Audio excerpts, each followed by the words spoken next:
Wow. Oh yeah, Samo. DJ Breeze. Mirazi. Wow, bodam. No shame. Yay. Ja. Oh, better pa. What? Irada Sembiaba. Castro. Hey guys, it's me. Welcome to Kiwa Rita Show. So, it's been a while, and why I've been missing is because I've been extremely busy at work. Okay, so today I'm going to talk to you about why and what you should do after your high school. So, most of the students in Malaysia, they've just finished their high school, so they're coming up and wondering what to do next. Should I go to college? Should I wait and go and do my Form 6, which is a certification you do in a local high school? Or do I go on to a private university? So what do I do? Where do I go? How do I know what course to do? And a lot of people that I know, be it my cousins, friends, parents that I know, are always in a quandary of what to do and where to go. How do I know what course I'm going to do? Most at 17 are clueless. They have no idea what they want to do in life. So, what do? How do you choose what to do? After your SPM? After your STPM? After high school? How do you know what to study? Okay, so today I'm going to look at general aspects of how to know what to do. What are some aspects you need to look at before you decide on your career choice? Besides, you decide on whether to do arts, humanities, science, and it's all about the process. Yeah. So, as we're going through the video, I'm going to be looking to the left hand side. I have some notes here, so in case my eyes kind of strays off and on, don't be alarmed. All right. Okay. So, firstly, we have over 500 private colleges and universities in Malaysia put together, and the choices are endless. And when you first start off, and some of us are kind of unsure of what we want to do, like after Form 5, I had no idea. I mean, do I do accounting because I loved accounting? Do I do communication because I've got a big mouth, right? So how to consider what to do? We're going to look at 3 general aspects first. Okay, something that you like.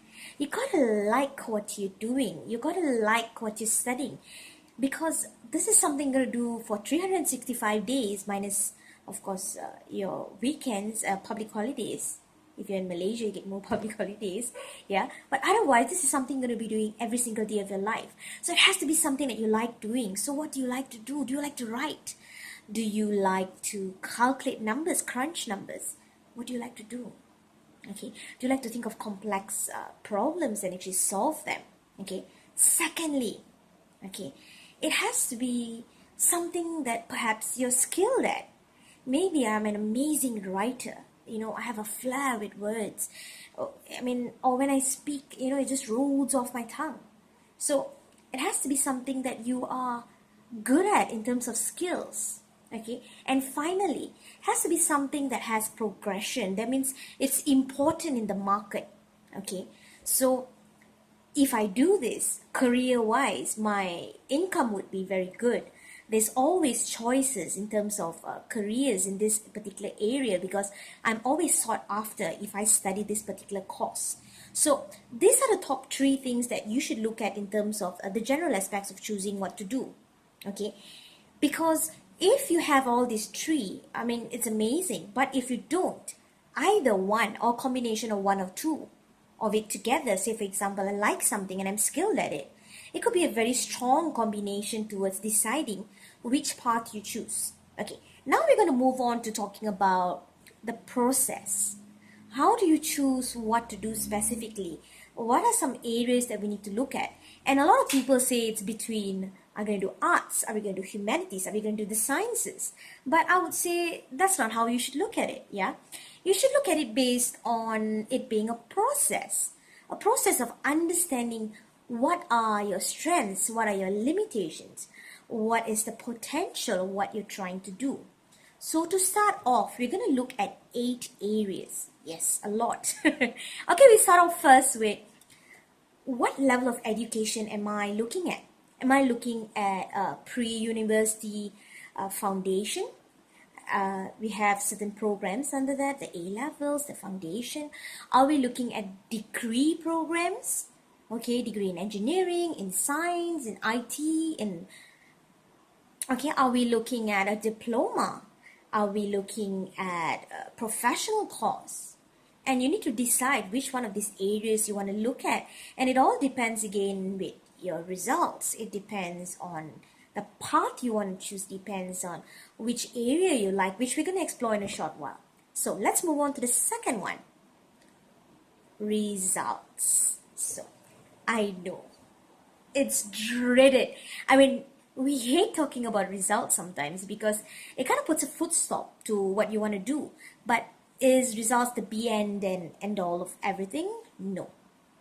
It's just that if you don't get the results that you need in order to join a particular course that you like, it kind of limits your choices, and you will have to work harder than everyone else. So say for example, I didn't do well in my Form 5 SPM in Malaysia, we call it, or in my high school, regardless of which country you come from, or in Malaysia STPM, okay, which is a little higher than your SPM.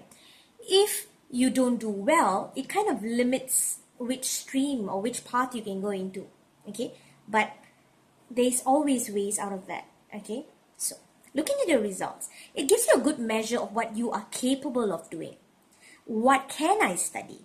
I might have a large interest to become a medical doctor, but if I'm failing in my maths, in my sciences, in my biology, my chemistry, my physics, I might really want to think back again. Can I be a doctor? If I didn't even do chemistry, physics, science, maths, and I want to go into being a medical doctor, that's a little bit ridiculous, right? Okay, so another thing about results is you need to look at what you're good at. So say, for example, I've got a strong background in modern maths, then accounting and finance would be amazing to go into. Maybe IT, maybe banking, okay. Say I'm good in maths, okay, then I would look into engineering courses, maybe IT, maybe mechanical engineering. Say I'm good at chemistry and maths, maybe I'll look at food nutrition, food science, chemical engineering. If I have a thing for numbers, I can crunch numbers real well, then I might look at computer science, actuarial science, okay, software, finance. Okay, moving on to the next one. Personality. Personality is so important. You have to look at what kind of personality do you have. Are you a more reserved person, a more quiet person? Do you like to have control about what you're doing? Are you happy just being on your own, independent, doing your work? Okay, maybe you might want to consider being a tax accountant if you're very analytical, perhaps. You're very meticulous. Okay, if you want to be a writer, you have to be meticulous, right? Because you can't be making typos and mistakes and things like that. But if you're an outgoing personality, you love speaking, you love writing, you just have a flair doing these things, then maybe you want to explore communication, perhaps. So personality plays a very important part to deciding what you want to do, which is the second one, yeah? So looking at the third one, we're going to look at hobbies and interests. What do you like to do? Do you like to write? Do you like to look at complex issues and try to solve problems?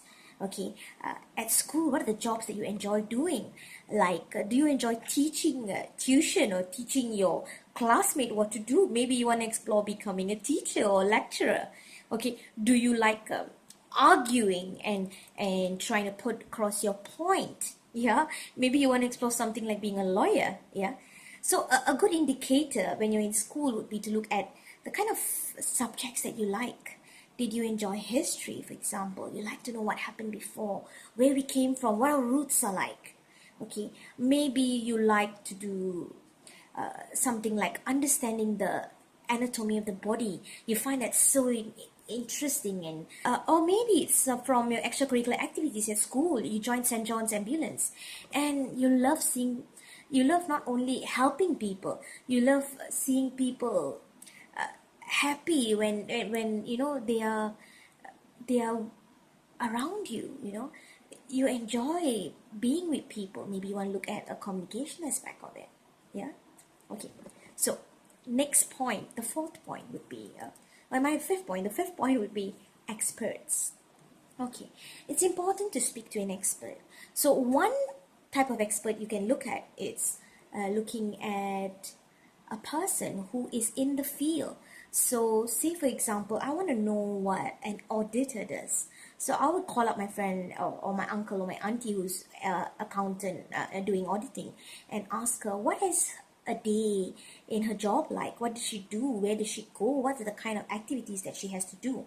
Okay, or say I want to be a lecturer and I think, it's easy work, I just go in, I teach, I finish, and I leave. I might want to find out what it's all about, yeah? So sometimes it's not what it seems. So it's very good to ask the person who's in that field because, for example, sorry, it's really hot. A lot of people assume that mass comm, for example, is easy. But they don't know there's a lot of theories involved. They don't know it's all about writing and speaking and communicating your ideas. So what we think the subject is and what it is might be two different things. Like when I was in school, I thought PR is about wearing corporate power suits, walking around and looking, fabulous. But it's not. All right. You can also approach your school counselors. You can approach to your teachers. They might be able to give you a good direction. Okay. And most importantly, if you go to education fairs, it's really good to shop around to see what is out there. And you can speak to the marketers. Yes, they will give you an idea about the course, what you're going to learn. But if you want to know in detail subjects, what are the kind of areas you're going to look at in detail, speak to the lecturer. I always say speak to the lecturer. They will give you a real insight into what you're going to study. Then you can decide, do I like it? Suka ke? Tak suka ke? Am I going to enjoy it? Yeah? Okay? Next one. Sixth. Cost. Money. Very important, yeah? Where do you stand financially? What's my budget like? How will I pay for my education? Are my parents going to pay for my education? Am I self-funded? 50-50? Am I using a loan? Am I going to work part-time or am I going to have to work full-time and study part-time? That will kind of give you an idea of even what kind of courses you want to do, right? Because perhaps there's not as many part-time courses available. Or if I'm going to work part-time, how is it going to impact my study? And how much of money will I have to put aside? So costing is very, very important. And you need to know cost also in terms of, do I want to study locally or do I want to study internationally? If I want to study locally, is the course expertise there? Yeah, does Malaysia offer those courses for me? If I want to study internationally, is it that I can't find it over here? Do I want to go overseas just because I want to, start speaking in the UK slang? You know what I mean? Or I want to be orang putih, I mean, like a white man. Or do I just want to, be cool and then someone says, hey, where are you studying? Oh, I'm studying in the UK. I'm studying in the US. You know what I mean? So you need to really know why you want to study internationally. Is it going to really help you? Or does it not? Okay, and of course the streams are also important. You can look at arts, science, or humanities because each area costs. There's a different cost to it. It's different, yeah. And another important thing we often forget, parents, kids, we always forget that it's also going to cost us in terms of how much of money we're going to spend on food. Is the university far away from home? If it's overseas, accommodation. Overseas, sometimes in the UK or the US, you are charged on a weekly basis for your accommodation. So how much is all that going to accumulate to your books, your resources? How much? You need to know that, yeah? And 7, career opportunities. Is the chosen field that I'm looking into going to give me job security? Is it going to be the kind of responsibility that I want? Is it going to be the kind of income that I want? Of course, you can't expect to graduate and start earning $10,000, right? No, you can't. But let's be realistic. Is this something that I'm looking forward to? Okay, like responsibility, simple thing. Like I would love to be a journalist, but I can't even imagine sitting down every day and having to come back and meet deadlines at 5 o'clock if I was in newspapers, for example. Okay, but if it's a magazine, I'm more keen to it because then my deadlines are longer. Make sense? So it means that if I'm a journalist at newspaper, I've got to think on my feet. I've got to be someone who's fast. Make sense? Okay. So how do you know? Read the newspapers. Look out for vacancies. Speak to people in the field. All this can give you indicators. Okay. Next. Institution. Where do you want to study? What is the institution like? It's not enough to look online. It's not enough just to go and see the marketers and sit down in front of them and let them explain to you. You got to take a tour of the campus. Go and see the campus. If it's a city campus, go and see what kind of facilities they have. Okay. If it's a campus outside of town, I mean, go look at the whole campus, what it feels like. Like when I went to Inti International University in Nilai, oh my god, I fell in love because it's so green. I mean, it just makes you feel so much at peace. And I mean, it just gives you that feeling of just wanting to study. Same thing I felt at MMU because everything was so high tech, back in 2002. And I thought like, wow, I would really be able to study here. It's so quiet, And same thing I felt when I went to University of Wollongong in Australia. I was like, oh, taking my breath away because the scenery was so gorgeous and they had such an active, vibrant student life. So, seeing the campus in action will give you an idea of whether you want to even study in the campus because environment is really very important, yeah, guys. Okay, another thing, English. Okay, you have to understand that English is very important. Okay, some of us might say, alah, tak nak lah, nanti susah. But don't make difficult things be an obstacle towards your life. If you think, oh, they're using a lot of English, they are very serious about using English in the institution in terms of speaking. Okay, they're very serious about the dressing. It's only going to teach you how to behave when you go out in the real world. If you're pushed, let yourself be pushed at this point of time. Work hard. This is when you need to work hard. So don't be turned off by the fact that an institution is promoting English. You need it. Trust me. Alright? And look at institutions that have employers. Okay? Meaning they have tie-ins with employers. So they do employer projects. They work with the industry. They take into account what's happening in industry. So what you're learning is always relevant. And you have exposure outside. Yeah? To multinational companies, NGOs, social responsibility. We're looking at all areas. And do they have international tie-ins or collaboration? That gives you exposure as a student. Do not wait to graduate to get such exposure. Yeah? Okay? So, all those are the 8 items you need to know before deciding on which field you want to go to. Okay, next week, what I'm going to do is I'm going to talk about areas of study, pre-university, engineering, computing, applied health sciences. We can look at what are the main areas that you can go into.